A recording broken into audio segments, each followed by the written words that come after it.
باب الدواء بالعجوۃ للسحر، عجوہ کے ذریعے جادو کا علاج کرنا، اور یہ مدینہ کی عجوہ ہونی چاہیے۔ مدینہ طیبہ میں پائی جانے والی سیاہ رنگ کی خاص کھجور کا نام ہے عجوہ، جسے رسول اللہ صلی اللہ علیہ وسلم نے خود کاشت کیا تھا۔ حدثنا علی حدثنا مروان اخبرنا ہاشم اخبرنا عامر بن سعد عن ابیہ رضی اللہ عنہ قال قال النبی صلی اللہ علیہ وسلم من استبح کل یوم تمرات عجوۃ لم یضرہ سم ولا سحر۔ من استبح، جس نے صبح کی، کل یوم، ہر روز، تمرات عجوۃ، عجوہ کھجوریں کھا کر، لم یضرہ سم، اس کو کوئی زہر نقصان نہیں دے گا، ولا سحر، اور نہ جادو۔ یعنی جو صبح خالی پیٹ عجوہ کھجوریں کھاتا ہے، نہ جادو ہوتا ہے اس پر اور نہ ہی زہر اثر کرتا ہے۔ ذالک اليوم الی اللیل، اس دن رات تک۔ وقال غیرہ 7 تمرات، اور دوسری روایت میں آتا ہے 7 کھجوریں۔ حدثنا اسحاق بن منصور اخبرنا ابو اسامہ حدثنا ہاشم بن ہاشم قال سمعت عامر بن سعد سمعت سعدا رضی اللہ عنہ یقول سمعت رسول اللہ صلی اللہ علیہ وسلم، سعد رضی اللہ عنہ رسول اللہ صلی اللہ علیہ وسلم سے روایت کرتے ہوئے کہتے ہیں کہ میں نے آپ سے سنا، یقول، آپ فرما رہے تھے، من تصبح 7 تمرات عجوۃ، جس نے صبح سویرے 7 کھجوریں عجوہ کی لی، لم یضرہ ذلک اليوم سم ولا سحر، تو اسے اس دن نہ کوئی زہر نقصان دے گا اور نہ ہی جادو۔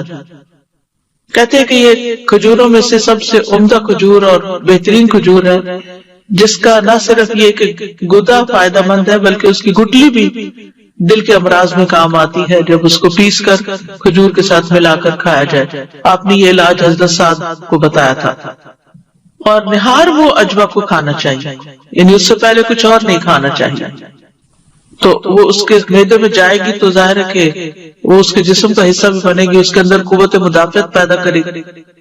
اسی طرح بیماریوں میں بھی عجوہ فائدہ دیتی ہے، جن کا خاص طور پر یہاں ذکر ہے، اور پریکاشن کے طور پر بھی عجوہ کھائی جا سکتی، یعنی پہلے سے ہی کھانا شروع کر دیں۔ تو مدینہ کی عجوہ جو ہے یہ سب سے بیسٹ ہے، لیکن اگر مدینہ کی نہ ملے تو دوسری جگہ کی عجوہ بھی استعمال کر سکتے ہیں۔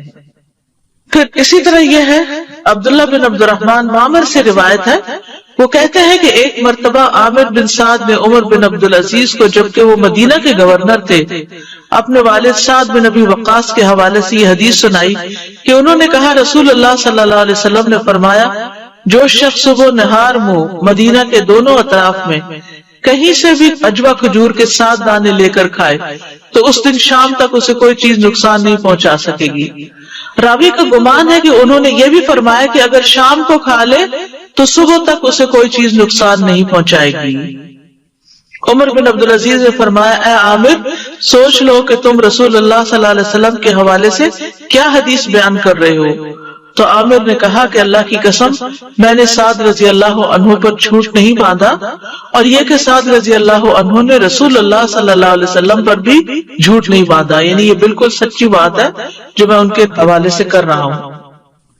یہ بھی کہا جاتا ہے عجوہ کے بارے میں کہ یہ کھجور جنت سے آئی ہے۔ آپ صلی اللہ علیہ وسلم نے فرمایا، جنت کی 3 چیزیں زمین پہ پائی جاتی ہیں، عجوہ کھجور کا درخت، نمبر 2 اوقیے جو ہر روز جنت کی برکت سے فرات میں نازل ہوتے ہیں، فرات دریا میں، یعنی سونے کے ذرات، اور نمبر 3 حجر اسود۔ پھر اسی طرح 7 کا عدد جو ہے یہ بھی بڑا اہم عدد ہے۔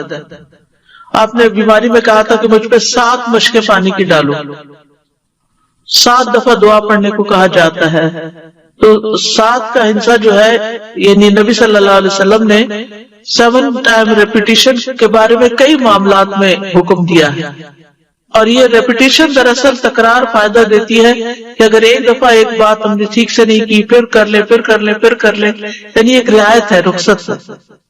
کیونکہ یہ نہیں ہوتا کہ ہم جب ایک دفعہ کوئی دعا پڑھتے ہیں تو اس میں اتنی تاثیر یا اتنا زور آئے، جب بار بار ہم پڑھتے ہیں تو پھر فائدہ ہوتا ہے۔ جیسے نبی صلی اللہ علیہ وسلم کو جب جادو کے بارے میں پتا کرنا تھا تو آپ بار بار تکرار کرتے رہے. وہ خاتون جس کو مسئلے کا حل چاہیے تھا، خولہ بنت ثعلبہ، انہوں نے کیا کیا تھا؟ نبی صلی اللہ علیہ وسلم کے سامنے تکرار کی تھی اپنے مسئلے کی، قد سمع اللہ قول التی تجادلک فی زوجہا. تو وہ بیک اینڈ فورتھ ہو رہا تھا، آپ کے پاس جواب نہیں تھا اور وہ بار بار اصرار کیے چلے جا رہی تھی. اب جواب ایک دفعہ نہیں ملا تو اٹھ کے ناراض ہو کے نہیں چلی گئی. بعض لوگ ایسے ہوتے ہیں جب آپ سے کوئی مسئلہ پوچھتے ہیں تو آپ کہتے ہیں مجھے اس کا جواب نہیں آتا، تو وہ ناراض ہو جاتے ہیں. وہ کہتے ہیں اچھا یہ اتنی سی بات بھی نہیں آتی، یہ بھی مدد نہیں کر سکتے آپ. تو اس میں ناراض ہونے کی بجائے دوبارہ پیار سے کہنا چاہیے اچھا کوئی حل نکالے. تو جو تکرار کرتا ہے، اصرار کرتا ہے، وہ منزل کو پا لیتا ہے. اور اس سے اس کے اخلاص کا بھی اندازہ ہوتا ہے کہ وہ اپنا مسئلہ حل کرنے میں کتنا سنجیدہ ہے، کتنا سیریس ہے.